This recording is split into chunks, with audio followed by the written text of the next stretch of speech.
रामकृष्ण हरी. ऋतुजाज रेसिपीमध्ये तुमचं मनापासून स्वागत आहे. आज आहे आषाढी एकादशी. तुम्हा सगळ्यांना आषाढी एकादशीच्या खूप खूप शुभेच्छा. तर आजच्या व्हिडिओमध्ये आमच्या घरची आषाढी एकादशीची छोटीशी तयारी तुम्हाला दाखवणार आहे. तर सुरुवात केली सुंदर रांगोळी काढून.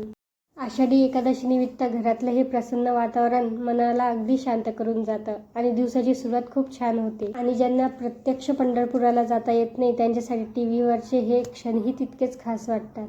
हा क्षण त्यापैकीच एक. विठ्ठल रुक्मिणीची ही सुंदर मूर्ती पाहिली की मन आपोआप भक्तीत रमून जातं. आता प्रेमाने विठ्ठल रुक्मिणीची सेवा करण्याची वेळ झाली.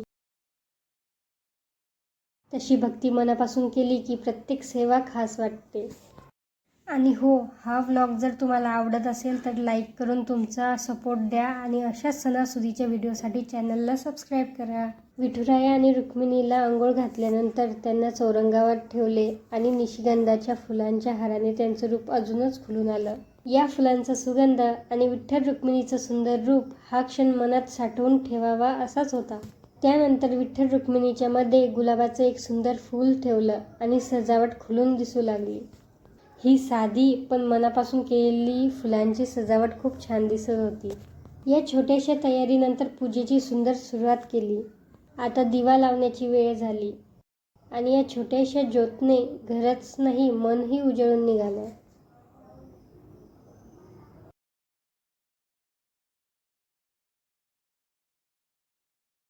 तुळशीच्या पानाचा सुगंध आणि विठ्ठलाच्या चरणी अर्पण केलेला हा छोटासा भाव हा भक्तीची एक सुंदर आठवण घेऊन येतो. रांगोळीने चौरंगाची शोभा अजूनच वाढून गेली आणि अगरबत्तीच्या सुगंधाने सगळ्या घरामध्ये प्रसन्न वाटू लागलं. त्यानंतर आईने उपवासासाठी गुळाचे आणि शेंगदाण्याचे लाडू बनवले आणि गरमागरम उसळ तयार होत होती.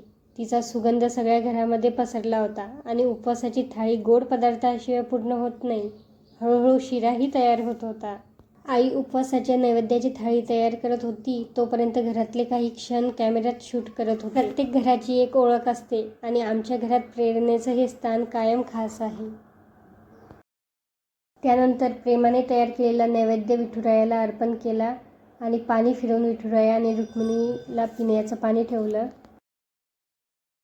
त्यानंतर विठुरायाचं दर्शन घेतलं आणि मनात फक्त एकच भाव होता, सगळ्यांच्या आयुष्यात आनंद, समाधान आणि विठुरायाची कृपा राहो. तर असा सुंदर आणि प्रसन्न गेला आमचा आषाढी एकादशीचा दिवस.